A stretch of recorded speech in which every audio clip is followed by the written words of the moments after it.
Good morning, and welcome to a most significant event on this program and a most unusual experience for all of us. This is the first time we've attempted this format, and I expect that it will be successful, if only because of the person who is my special guest this morning. Maya Angelou is so multifaceted and multi-talented that I could probably eat up half the program just introducing her. But she has been at times in her career an actress and an author and a lecturer and a singer and a dancer. And I said to someone in the office this morning that you'd done everything except be a heavy equipment operator. That's true. And that may come yet. The big lifts, I don't do those now. And she is in Grand Rapids because she is the very special guest of the Michigan Library Association, which is having its annual fall conference here. And she is my guest this morning through the courtesy of the Grand Rapids Public Library, which was going to have this event in their facilities this morning, and we're most agreeable to transferring it here to the studio so that you could share in it too. There will be an event at the Public Library this afternoon at 2 o'clock until 4. Maya Angelou will be appearing there, and we'll be speaking with those who are in attendance. I have guests in the studio this morning from several area schools, and I won't attempt to name them all, but it's a pleasure to have all of you here. These young people have read Maya Angelou's works, they know of her career, and they are anxious to ask her some questions. The format for this morning's program will be that as the questions occur to them, they will come to a center microphone so that you can hear their questions, and Miss Angelou can carry on a dialogue with them. I have a dialogue I would like to carry on with you before we let them have a chance. Please. I have read your latest book, which is Singin' and Swingin' and Gettin' Merry Like Christmas. This is the third in a series of autobiographies by Maya Angelou. The first was I Know Why the Caged Bird Sings, and the second was Gather Together in My Name. And I find your writing style is most pleasant and enjoyable and understandable, and it's the kind of thing that elicits a lot of empathy. I heard you say to Jean Shalit the other morning that there are at least 2 more books to come out of your autobiography. Yes, maybe 4. Depending on how long you live and what other things you do, right? Not really, not depending on how long I live, or no. I mean, I'm going to live, that's all there is to it. I don't have time not to. You know what I mean? It would kill me if I die. So. I can see what kind of morning it's going to be now. But I expect I must do 2 more. I've promised the publisher 2 more. And if they continue to come as this one has come, and that is to say, if I can't make them any shorter, then there'll probably be 7 all told. The burning question that beats its way out of my breast this morning, having just finished this book while I was on vacation, is where now is Guy? Who used to be known as Clyde, but renamed himself. That's Maya's son. Guy works in the Bay Area. There's a particular beauty and a lovely irony, if you will, to Guy's life. He was born to me when I was 16, and I had no husband, and obviously no father for him. So I took him around the world, and he's finished high school in Egypt when we lived in Egypt, and took his first degree from the University of Ghana. Now he's in Santa Rosa, and his job is, he's a consultant analyst for the Department of Corrections. And he sets up the halfway houses, staffs them, furnishes them, plans them first, and then staffs them. Halfway houses for homes for unwed mothers. Oh, isn't that something? Yes. The world is a circle. It really is. It's a beautiful, and he's really charged with it. You know, he's excited about that. He gets very excited about the way the society treats unwed mothers. And it's just, there's a sweetness to that, you know. As an unwed mother, were you mistreated? Of course, you had your mother to care for you and to... I had my mother. She's a wonderful woman. but I only stayed home for 2 months after my child was born. I took him and, quote, hit the road, Jack, you know, and tried then begin the process of educating myself, because I had to educate myself in order to educate him, you see. You were a high school graduate, and now you hold 5 honorary degrees or more from universities all over the United States. You have been largely a self-educated person and throughout the world. Well, you see, that's quite not all there is to it. One can say one is self-educated, but that is not really true. Other people educate one as well. But you have to be open to what they're offering you. The Catholic Church, Catholic religion, has a phrase I like very much. I think it's Pascal's phrase, really, which is remain in a state of grace, in order to remain open, so that when an idea does come, one can take it and then use it, move on it. But if you close your brain and your mind and your heart, of course, then you'll never be educated, whether you go through university or not. I must ask you again, before we offer these young people an opportunity to carry on some dialogue with you, about your writing. When did you first begin to feel the need to write? Oh, I guess I was about 10. I used to, I had a problem with speaking. I really stopped speaking almost entirely I did stop for a number of years. Because of a speech impediment? Or? No, I had something awful had happened to me when I was about 7½. And I just thought I was going to stop talking. Shutting out the world. And I spoke only to my brother. And it was really pretty bad, because I grew up in the South in a typical, traditional black Southern home, and where one had to speak and had to be, you know, courteous and obedient and so. And my grandmother would ask me, "Sister, how was school today?" And I would turn to my brother at table. I would turn to my brother and say, "Tell grandmother it was all right." I knew it was a matter of moments before she'd just say, "Well, you got it coming," you know. Yeah. Sometimes she'd rack up the whippings, you know. She'd say, "Nah, I'll just put that'll be number 2 or number 6. She didn't really, she wasn't cruel. But I loved to read, and still do. And I loved the lyrics of spirituals. And so I'd say them to myself, you know, like poems. Go down, Moses, way down in, you know, just to myself without the music. I really loved it. I'd love to hear you speak, and I would like you to combine that with something you've written. Would you recite something for us, one of your poems, perhaps? I will. I will say something for the young people. There's a poem I've written called Hopscotch, Harlem Hopscotch. And they're going. You know, hopscotch, wherever it's jumped, is dun, dun, jump, dun, dun, jump. That's always the basic rhythm.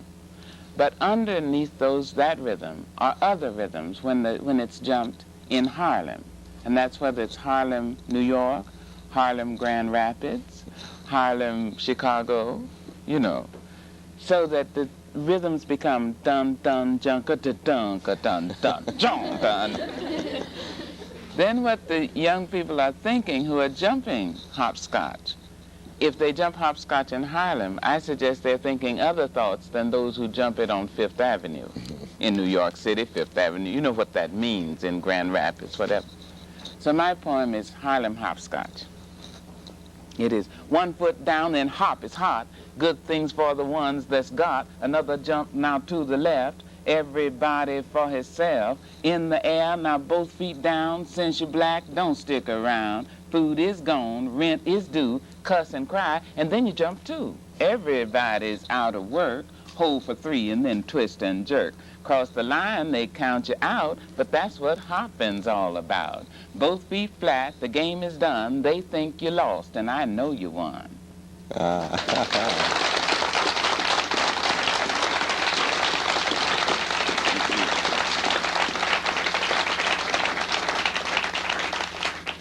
I don't want to dominate the this time together this morning, and I know there are many of you who have questions you'd like to ask my Angelou, you'd like to talk with her, and I want you to feel free to do that now. So if there is one among you who has the courage to be the first to come to the mic and ask a question, why, please feel free to do so.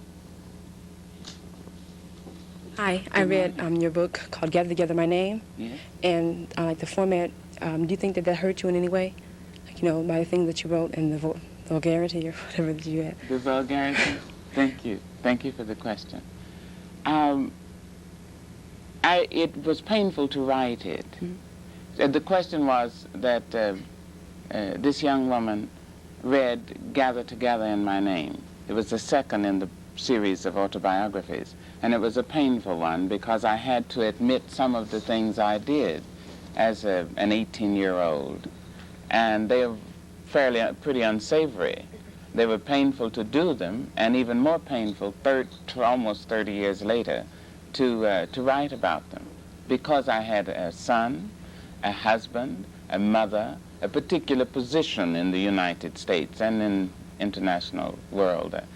But I thought that it was very important to say to young people, to tell the truth to young people, to say you may encounter many defeats, but you must not be defeated, you see, and to show that this had happened to me, that at one time in my life, at 18, I had fallen not only into prostitution, which was bad enough, but come very, almost cheek close to drugs, you see? I mean, to heavy drugs.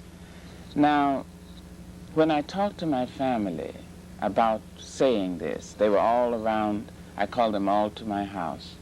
And I said, now, if this will hurt you too much, I won't say it. But I think it is important that today I'm a Chubb Fellow at Yale University, and President Ford has nominated me to the National Bicentennial Commission. And I'm, you know, a lot of things, Woman of the Year and so forth in communications.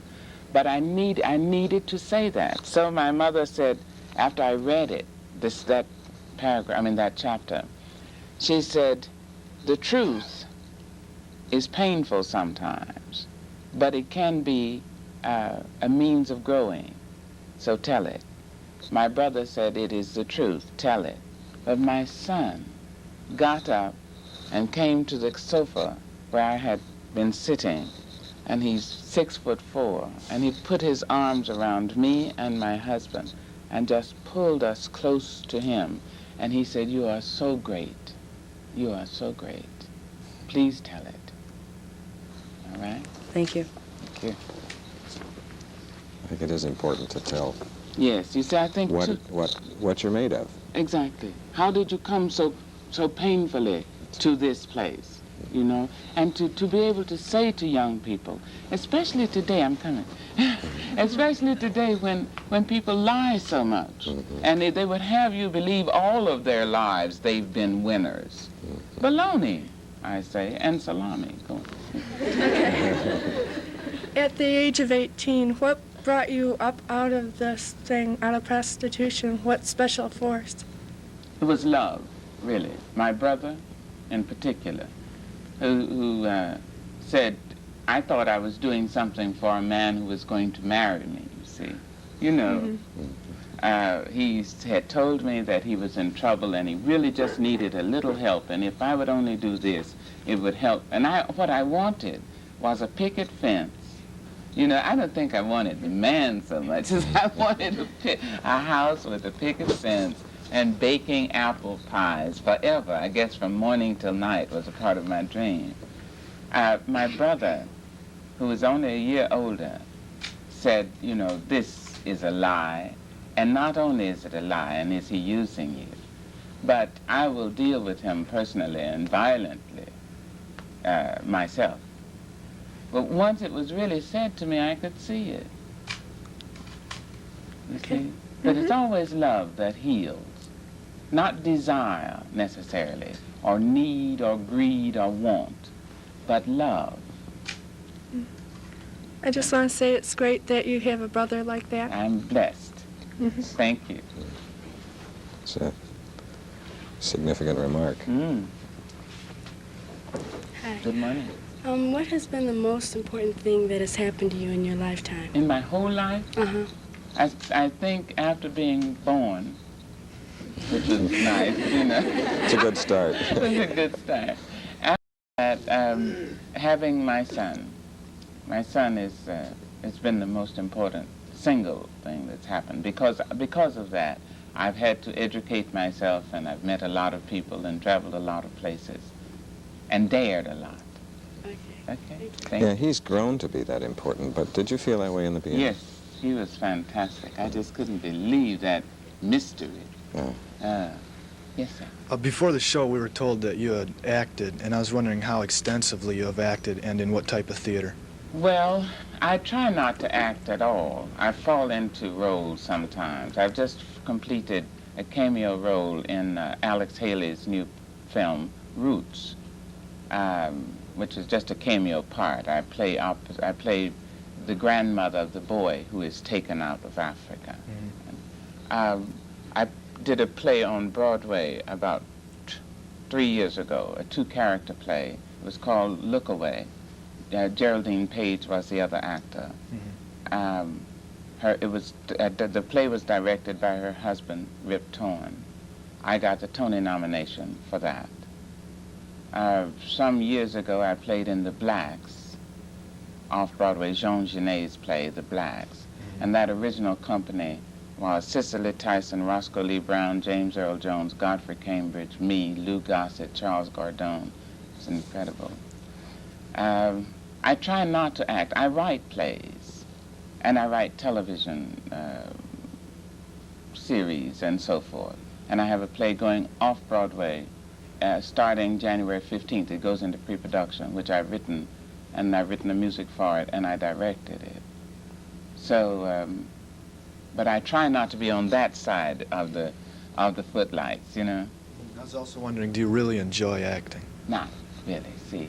I love to write, and I like to direct, but the acting itself is not, it's not my joy. I can do it. You know, I'm qualified. I'll never be a great actor. I have moments when, you know, I'm pretty good. You know, but that's the truth. It's very good to be able to say what you really know about yourself, not what other people say. Other people might say that, she's brilliant. And they may have caught me on a good night. But a really, truly brilliant actor will be brilliant all the time and have flashes of genius. You see, that's not my, I'm not like that. Thank you. Thank you so much. We'll return with more of this dialogue with author Maya Angelou after this commercial break.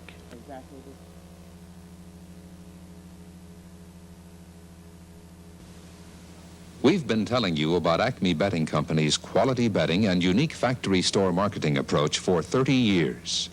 Now we're going to let some of our customers tell you how they feel about Acme. The mattress is certainly all they've advertised it to be. We shopped around as far as price of other mattresses, and we couldn't find anything that even came close to comparing to the Acme. Price-wise, can't beat it. Acme Betting Company, for people who don't mind paying less for quality. At Eastern Floral, we can achieve for you a beautiful, loving memory of your wedding with floral consultation and one of the largest bridal gift departments in the area. Sign the bridal register and choose from Eastern's many beautiful dinnerware and stemware patterns. Handsome silverware, serving pieces, accessories, home decorating and accent pieces, and hundreds of other gifts. Gifts that are both practical and beautiful. Brides are encouraged to register in the bridal gift department. Eastern Floral and Gift Shop, East Belt Line at 28th. One thing's for certain. Just about every night at this time, I'm right here fixing dinner for the family. Tonight, it's luk choy chicken chow mein. Sometimes it's beef or shrimp or pepper oriental.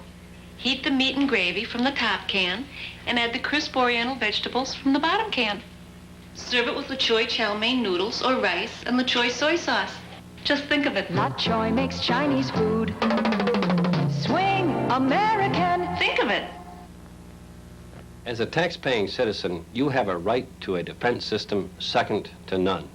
And Congress has a responsibility to see that you get it. That's why I won't stand for the Pentagon wasting millions on unnecessary contracts or for weapons that are obsolete before they're finished. You deserve $1's worth of defense for every dollar you pay in taxes, and I won't settle for less. Congressman Dick Van Deveen understands what serving people is all about. Like after he left and you decided not to go with him? I just couldn't, he was always the ballast in my life, you know, until my son was born. Hmm. And he's 5'4.5" now, still, and I'm 6 foot. But he had told me that I was his baby sister. He named me. He told me that size had nothing to do with being female, nor did it have anything to do with being male. And almost all the great lessons of my youth that were spoken, you know, I learned from him. I mean, my grandmother obviously taught me a lot, but mostly by her action rather than speaking. So I needed Bailey, I thought. And it was a very frightening thing. That's great. Thank you. Good Hi, morning. my name is Pam Young, and I go to Grand Rapids Junior College. Good morning. And at college, did it change your style of writing, and what inspired you to go to college? Oh, I've never been to college. Well, didn't you attend, like, Yale or something? I'm a Chubb Fellow of Yale University, but that is, I earned by my works, not by going to school. You see, I lecture in universities, and I'm a distinguished professor at 4 now in this country. But that's because I educated myself. I did not have, I did not have any formal education beyond high school. So do you think your lack of a college education has changed your writing in any style or form, or do you think if you would have went to school that would have, you know, That's helped your hard writing? to say. It's hard to say because I have more than a college education now, obviously. I mean, I teach college students. I teach master's students and in the programs and even doctoral students. And I speak 6 languages. So obviously, you know, I have the education. Your question is very much like the other young woman's question, which was very good. Would I have written the same way? I think I would have, a lot of my writing would be the same because I'm so impressed and influenced by the Black American literature, by the poetry, the spirituals, the blues, jazz, by the rhythm of the music. So hopefully my work, my prose, is poetic, I hope. That's what I try for. Okay, thank you. Thank you. As a child, what poet did you admire? Oh, many. I admired Paul Laurence Dunbar, Okay. James Weldon Johnson, William Shakespeare, Countee Cullen, Langston Hughes, William Shakespeare, Okay, now who do you admire? James Weldon Johnson, Paul Laurence Dunbar, William Shakespeare. No, there are some contemporaries. I mean, some poets. We'll return with more of this dialogue with author Maya Angelou after this break. I enjoy the work.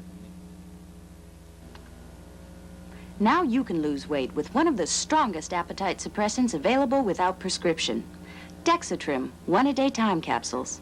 Just 1 capsule in the morning helps control your appetite through the rest of the day. And as you follow the low-calorie Dexatrim diet plan, you eat less without going hungry and lose pounds and inches of excess weight. Get Dexatrim today with the strongest appetite suppressant available without prescription and start on your way to a slim, trim figure. Who in the world is saving money these days? Well, we all can at the Eastbrook Night Owl Sale, tonight from 7 to 10 p.m. See the ad in yesterday's press for dozens of specials, and there are dozens and dozens of unadvertised specials in the stores, too. Most of the stores, except restaurants, close at 5:30 to mark down prices, and will reopen at 7 for a super Night Owl Sale. Don't miss it at Eastbrook, of course.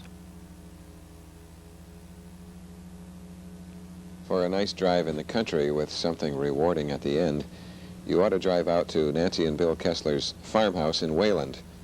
Their luncheons include a tempting salad bar with homemade dressings and a choice of 33 sandwiches. For dinner, you can select a farmhouse specialty, chicken in the pot with homemade biscuits and gravy, or a tender sizzler. Sunday smorgasbord's a delight, too, including roast beef bill cuts just the way you like it. Enjoy great American cooking at the Farmhouse in Wayland, a friendly place to dine, a block south of the Light.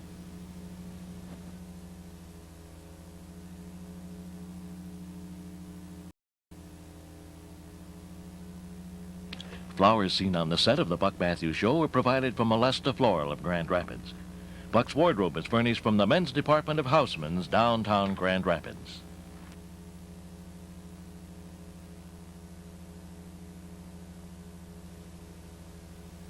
Save 25% on any piece in all collections by Grand Rapids Furniture Makers through October 30th only at Klingman's of Grand Rapids.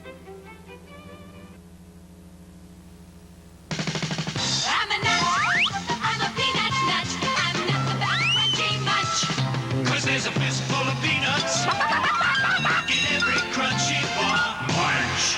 Munch peanut bar. Munch peanut bar. There's a fistful of peanuts in every Munch peanut bar. There's a fistful of peanuts in every Munch peanut bar. Munch. Not for women only on TV8.